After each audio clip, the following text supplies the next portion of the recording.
Sobat ML dimanapun Anda berada, kembali lagi berjumpa dengan kami dari Total Learning Jakarta bersama saya, Inovanto Putra. Oke, saat ini kita akan bahas mengenai apa itu yang disebut sebagai Total Learning.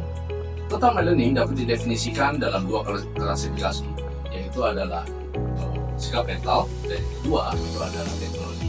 Sikap mental yang seperti apa? Sikap mental yang dicirikan dengan rasa penasaran. Rasa penasaran untuk melakukan petualangan, rasa penasaran untuk mencari tahu bentukan pembelajaran seperti apa yang bisa memaksimalkan potensi individu. Sedemikian rupa dia bisa menghasilkan kinerja puncaknya. Jika seseorang sudah menguasai berbagai metode dari Total Learning, maka seharusnya individu tersebut akan mampu memahami hidup sebagai kesempatan yang langka untuk pembelajaran dan pertumbuhan. Definisi kedua itu adalah terkait dengan teknologi.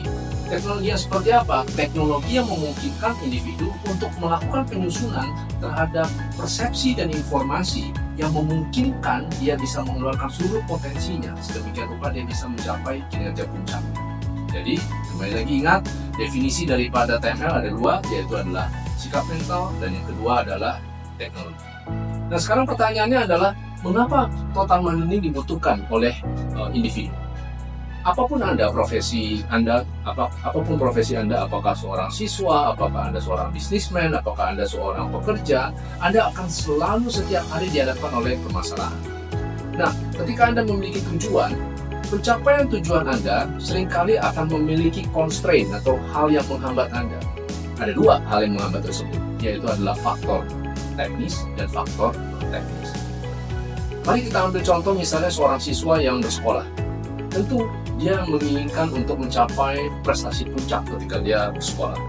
Namun untuk mencapai prestasi puncak, dia akan menghadapi dua permasalahan utama, yaitu adalah faktor teknis dan faktor non-teknis. Faktor teknisnya apa? Misalnya adalah ketidakpahaman dia terhadap materi tertentu. Faktor non-teknisnya apa?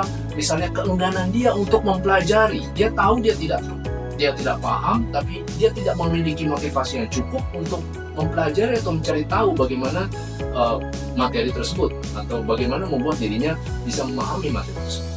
Atau bisa jadi faktor non-teknisnya adalah karena stres yang berlebih dari berbagai aktivitas persekolahan dan aktivitas penunjang persekolahan yang dia harus lalui setiap harinya. Atau bisa juga keyakinan yang salah. Misalnya adalah dia meyakini bahwa dirinya adalah tidak atau bukan merupakan seorang pembelajar yang bagus, atau dia tidak memiliki kemampuan untuk bisa bersaing dengan teman-temannya yang memiliki ranking 1 atau bisa mencapai ranking 1 dan lain-lain. Dengan demikian, yang menarik adalah faktor teknis besarannya, pengaruhnya hanya 20% terhadap pencapaian daripada individu. 80% itu lebih ditentukan oleh faktor non-teknis.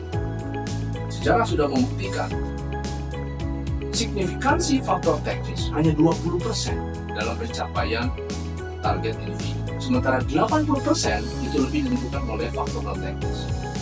Namun yang menariknya adalah logika yang terbalik yang dilakukan oleh kebanyakan, yaitu adalah ketika mereka menempatkan sumber dayanya, waktu, tenaga, pikiran, kepada faktor teknis.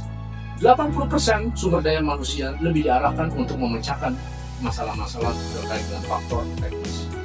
Sementara 20% kurang justru dialokasikan untuk menghadapi faktor non-teknis. Ambil contoh misalnya seperti ini.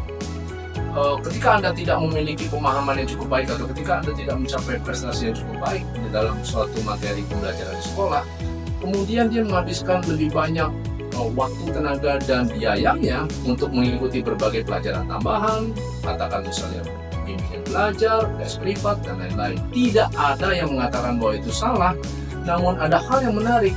Dimanapun proses pembelajaran itu terjadi, dia tetap memiliki keyakinan bahwa dia bukan seorang pembelajar yang bagus. Sedemikian rupa, apapun upaya yang dia lakukan, semua upaya tersebut akan cenderung sia-sia. Kenapa? Karena pada akhirnya yang menentukan adalah bagaimana dia persepsinya terkait dengan apa yang dia lakukan dan persepsinya terkait dengan dirinya sendiri.